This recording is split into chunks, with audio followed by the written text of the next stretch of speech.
Welcome to the Startups Roundtable podcast, where we discuss the science and art of startups with founders and the broader startup community. I'm Tony Hackett, and I've spent over a third of my B2B sales career either working for early stage startups or as a go-to-market and social selling mentor for founders and their teams. In each episode, we will explore various topics, including decision-making, team building, and growth strategies. Before we meet today's guest, I'd like to start with an acknowledgement of country. We acknowledge the traditional custodians of the land on which we meet. Here in Sydney, it's the Gadigal people.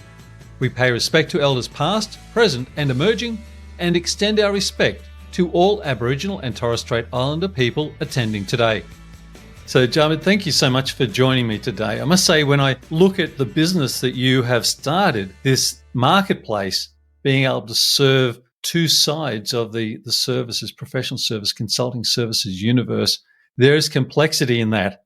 And for you to be able to tackle that to the ground and try and bring simplicity to it is something that absolutely caught my attention. So it'd be fantastic. First of all, could I ask you to tell us a little bit about yourself and what you're up to right now? Oh, thanks, Tony, for having me on this show. It's been fantastic, and I've listened to so many of the great founders on your podcast, and it's great to hear those stories. And it's a chance for me to share my story. Well, about myself, I'm a business consultant by profession, and I had a small business consulting firm which I started 6 years ago, and working in the industry and seeing the challenges of small businesses and startups are facing in the industry, where what challenges they are, and the accessibility of the businesses, of the consultants to the businesses, and then vice versa, and for the consultants to the businesses. And that's what led me to start this marketplace, consulting marketplace, right? Where we have two sides. One side is the consultants or the consulting firms, and on the other side we have the businesses, which are startups, small businesses, or medium enterprises as well. Since the start, which was early 2020, and then right after that, we were in the pandemic in Melbourne. We had a long lockdown, and then initially I thought that it wasn't the right decision to do it, but as we move, and navigate from month to month, I saw there was a lot of interest especially from the supply side, from the consultants. A lot of people were leaving the jobs. I think at that time there was wave going, which started in America, was the Great Resignation, and then there was a bit of an impact in Australia as well. So a lot of people were leaving jobs, especially from the corporate world. They were sick and tired of working 9 to 5 and working that stressful life.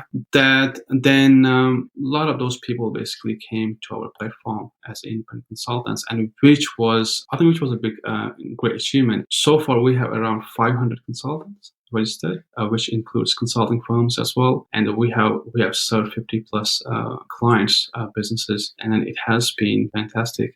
500, you say it like it's very matter of fact. As soon as you said 500, I was winding my thinking back to 2.5 years ago, pre-COVID, and what it felt like then. And talk about how your business has grown. Almost feels like the wrong question, but how you've helped your customers grow across that time. Could you maybe share some of the challenges that appeared before you and how you've taken them on over the last couple of years? Marketplaces are very hard to run because you need to bring a buyer and a seller to your marketplace, and then where they can do the transaction. That has always been hard for the marketplaces. And then it wasn't any different to our, to ConsultXperts. But we had this, it was a blessing in disguise, as I mentioned earlier, COVID. Right. So supply side, we were blessed with the supply side. Now only side where we only had to work on the demand side. So our focus was not the supply side that much as it was the demand side. So we brought businesses onto our platform, and initially it was more a manual work. We picked up consultants, literally handpicked, and then we were matching them to the requirements that businesses had, and we were matching some of them went on the platform and some of them went off the platform. So we just wanted to keep it running, but they were not huge engagements. I wouldn't say they were like the thousands of thousands. Starting they were like a few hundred advisory calls, someone needs help in, some startup needs help in, they're not sure how to do, say, for example, run a marketing campaign, or they're not sure about the clarity of the business or vision or mission. So we had these consultants, so they used to book a call with them and get that clarity, because these people, they have worked in the industry for about 30, 40 years, some of them, and then they have so much of knowledge, and they are eager to share that knowledge with the people. So the demand side was a bit of a challenge, and in which still is. We are trying to bring more and more businesses onto the platform now to get the matching process done. So our focus for the next couple of years is to make it more AI driven,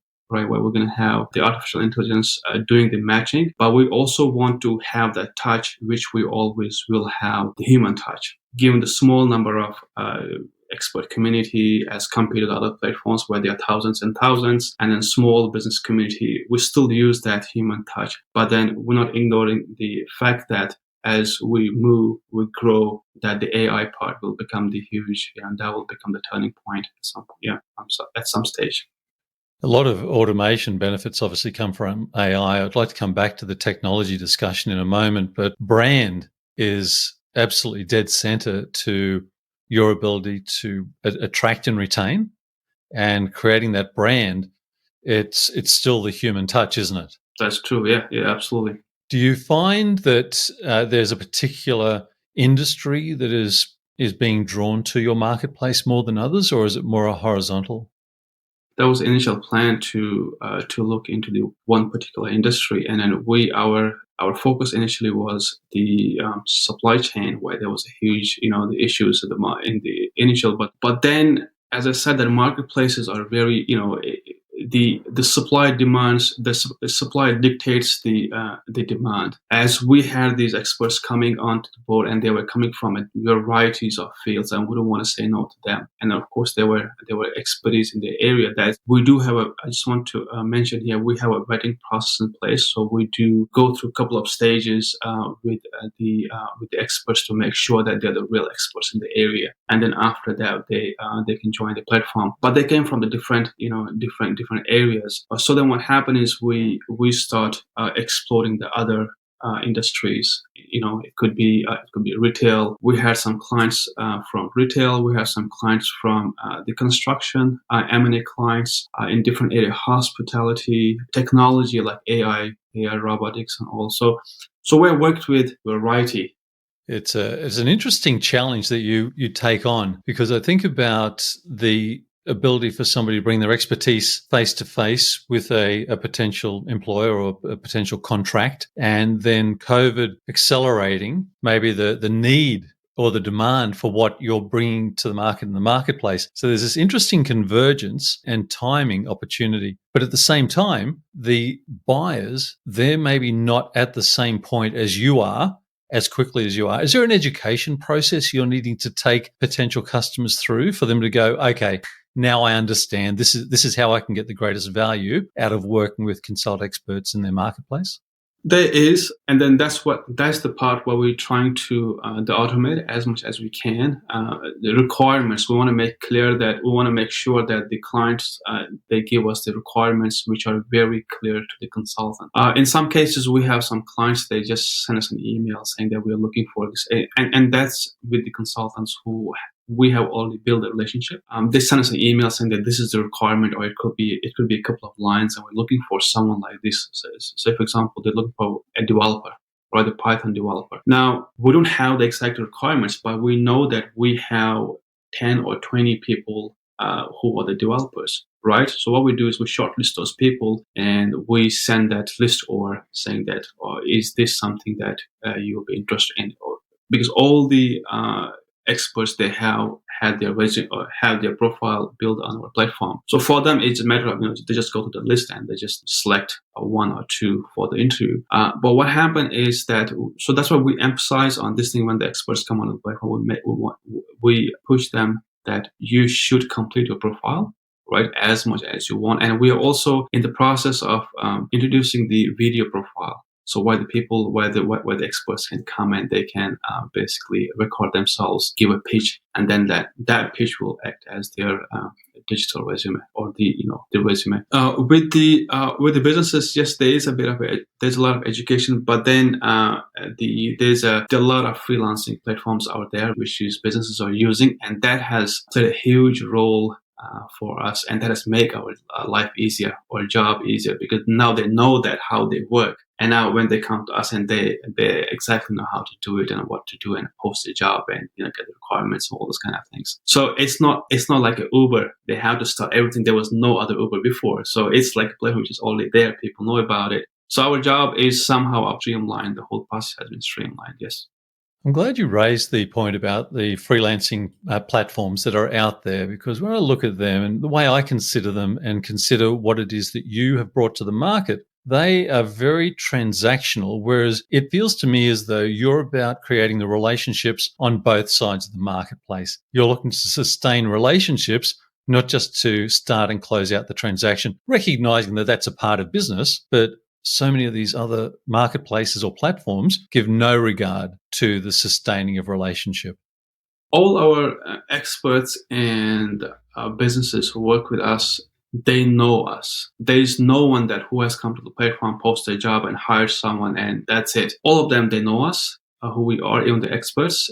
They know someone from the company who they are in touch with, or who they have the personal emails or phone numbers. So the human touch, as I said earlier, the human touch is the most important aspect to build a brand and to build a business.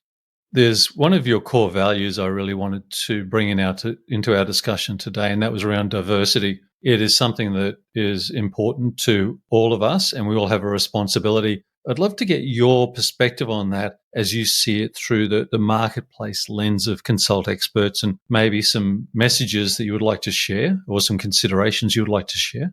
So with diversity, we have been very big on that. All three co-founders, we came from different backgrounds, first of all, different nationalities, and we also come from the different backgrounds in terms of the skills. That's obviously something that we want to make sure that even if we hire people, we want to have the diversity part there as well.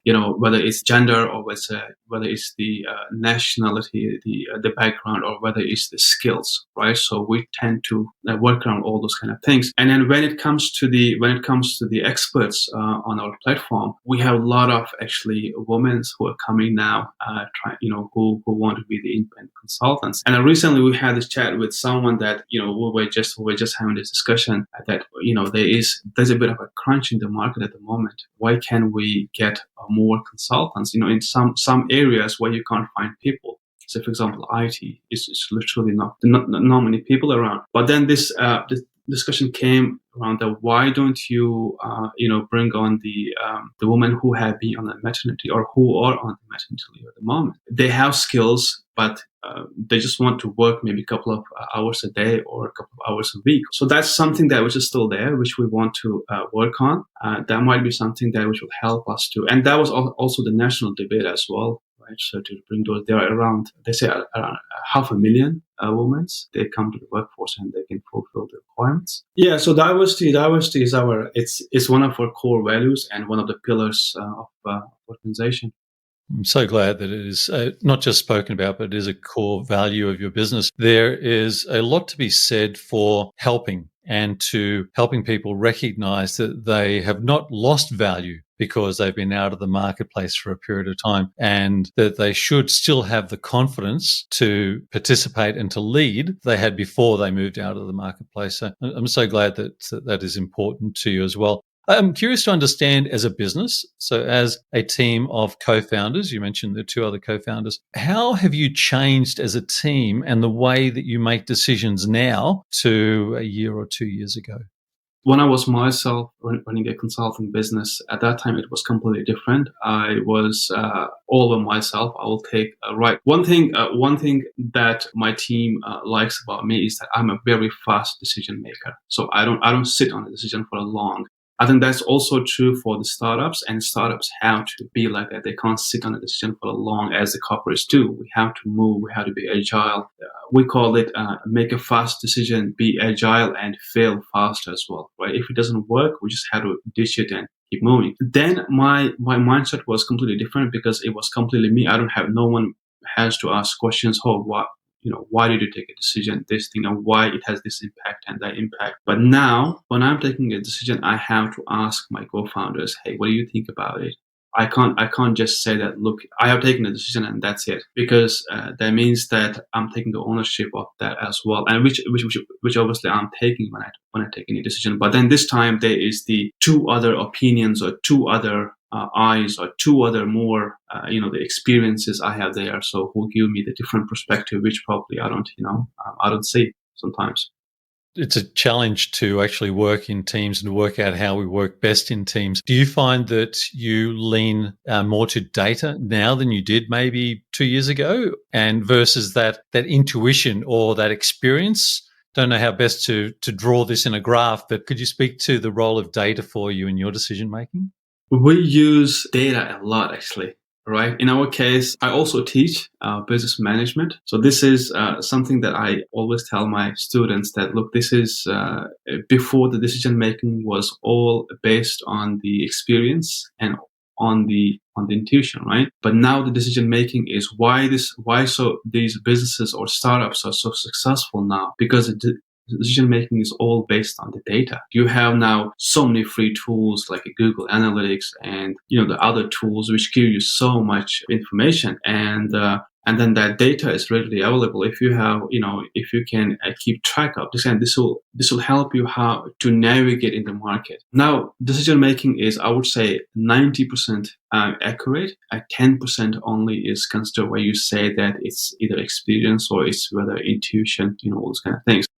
But then data, it plays a huge role. And do the three of your co-founders sit as comfortably with the data, or do you find that there are different perspectives there as well that come into your group decision making? So what we do is we put everything on the board, and then see from there what does it look like, and which way do you think we should go and which not. When everything's clear, then decision making is easier. And say, for example, all the data is with me and I'm seeing this from one side and then others cannot see that, then obviously there's a conflict. Tell me, what do you enjoy most about being a co-founder? What's the greatest joy for you? First thing is I got other eyes on the business as well. So when I was being a consultant, what basically consultants do, right? The consultants, most of the time, what they do is they tend to be the external eyes for the business, right? So they bring a different perspective to the business, and that's how they can tell a business person that, hey, this is what you are missing, because that manager or that business owner is so getting so myopic into the business, they can't see the bigger picture, they can't see the outer walls of the business. Now this consultant comes in and he sees very clearly because he's coming from outside. And then for me, it's the same thing. Having the co-founders with different skill sets is a similar kind of a situation. They tell you, they sometimes give you that the other picture which you can't see, other side of the business. Yeah. If I could ask you the other side of the what brings you joy, if you were to think about the parts of your role that are just hard work for you, maybe they're not in your wheelhouse as such, there's some practices or lessons that you would share about how to make sure that procrastination doesn't become part of your life, but how you still work through the hard bits. It's a passion. That's the one thing that always keeps me going. And procrastination, look, it is there, but then there's always something that which keeps on pushing you, and that's a responsibility. I think I would say, as a co-founder and the CEO of the organization, I have more responsibilities because my co-founders look at me. When they have to make a decision, they come to me, and then we discuss together, and they want that answer from me. That could be a difficult part as well, because sometimes I have to take a decision, whether it's right or it's wrong, but I have to take it. I can't wait for days and days, sit on it and think about it. But the joy, as I said, is a passion, right? Just that's something that every morning when I get up, I open my laptop. That's basically because of my passion. I got kids around, I'm playing with them as well, and then I just I'm working as well. So that's a passion. You don't do that when you are working for someone for 9 to 5. If you just get into that comfort zone. So the passion, I think it's really important in a business. The other thing which I want to mention here is the money part, right? So a lot of businesses who I have worked with, who I have helped, who we're working with. I think we have seen that there's a very important thing being a business person. If you want to scale a business, there's a one thing that the money should not be the priority. That's the important thing, because that's what you do in a business, right? Money, but that should not be the top priority. I think the top priority, that's what we changed, and it really helped us. We put help in the middle of everything, right? If you're literally trying to help someone, money will flow in. But if the money is that's the only priority, then what happens is all the decision making, they become, most cases you take the wrong decisions because it just focused on one thing. So I think that's a big lesson learned, which I learned throughout this, a couple of years in this. It makes a lot of sense the way you explain it, and that is there will be things that are difficult to do, but if it's as a component of your passion, then the passion will always keep bringing you through. It'll give you the energy, it'll give you the drive, and you just keep focusing to that. There's one thing that caught my attention, the monetization, so the way you go about charging and the like. And I thought it was really interesting. Could I just ask you to maybe just give an explanation of that and how you landed on that as your approach? For a business model and for our pricing model, I would say, right, our how we charge and how we make money. That's what a lot of people ask these questions. So if you're trying to help, so how you guys make money? So look, we charge experts and we charge the businesses as well. That's how our model works, because we have to run our activities. We charge 10%, which is the lowest in the market, and I think there's no other freelancing platform which charges, I think, below 10%. So we charge 10% to experts, whatever the job they do, and then we charge 10% to businesses on the top of the expert fee. And in some cases, if it is a project goes beyond 10K, 20K, then the obviously percentage goes down. So that's the top range what we're charging. And then we have three sides of the business. So one is where the businesses come in, they hire experts, and then we have the other side where the experts are who apply for the jobs and get hired. And we have the third side where they are just consulting firms. So consulting firms, they can list their firms, their consulting business on our website, which we call the business listing, where they pay the subscription fee month to month. And then what happens in that case, they don't pay that fees to us, which is 10%. They just pay the subscription fee, and then they get whatever the client they can land on from our website. They can work with them outside. There's no problem at all. It's just that monthly fees they have to pay. So this is what we are trying to. This is the three things what we're trying to merge together. It's expressed really well on your site as well. It sounded very straightforward and, in fact, elegant. I liked it a lot. If you were to look into the medium term, where do you see the marketplace moving to? What's the plan? What's the trajectory? Look, I would say that marketplaces will be there for a long time, and that's everything is now. All businesses that are scaling at the moment is a marketplace, whether it's Amazon, whether it's the freelancing platform, or whether it's the other places. There are so many places now. Everything is, whether it's a designing, people looking for a design like a Canva and all. So marketplaces are, I think that's the new way, and they're gonna go now. The AI is coming into the play. It's making them more effective. Both businesses and the experts now are looking for something really fast. Now you would have seen that the people are now leaving the 9-to-5 job. They want to work on their own terms, and more people in Australia are now freelancing than ever before. And this work from home or remotely has played a huge part in it. Now people can be anywhere in the world and they can still earn money, and they can work from anywhere, right? So freelancing platforms are a great place for them. And for the businesses, having the requirements and bring someone really fast. Other thing what we focus on is the fast hire. Right? We don't want people, the businesses they post job on the Seek.com or at LinkedIn.com, and they get 50, 60, 70 applicants sometimes, and they have to go through the whole process, right? They have to do the whole scanning and selection and, the interviews and all those kind of things. Then they get to know, they get to choose one or two people. So what we do is, how we are different is, what we do is we have already done that hard yards for them. Right, we have done the whole thing for them. We have found the people who are real experts, vetting process, and we have made sure that we don't give them thousands of applicants. We give them the maximum 5 applicants who fit the criteria, And then out of 5 who have been handpicked, who are experts in the area, who have been checked, only thing what they have to do is they have to do the onboarding. And which in the future, we're going to work with the companies as well to align that onboarding with us. Now, the onboarding, what they have to do is, and that's the only thing, which makes me think that, and which makes me believe that this is how it's going to go, how it's going to work in the future. Because fast is something that people want, right? The money, time, they say times money. As faster you go, as faster you can hire, more money the businesses can save. And a wonderful part of differentiation that you're attaching your brand and your growth to being able to produce those 5 that are shortlisted that are of value rather than the 10 to 50 to 100 that come through a marketplace. So I love that. It's a great combination of, we touched on lightly before about the technology, but still that human element. It's the combination of the two that's going to make the difference. Jamid, I wonder if in closing I could ask you to share some comments and experiences around mentors and coaches, and if someone was listening to this trying to pick up a tip on how to maybe go and look for a mentor or coach, and how you would suggest that they make that decision or work through that decision.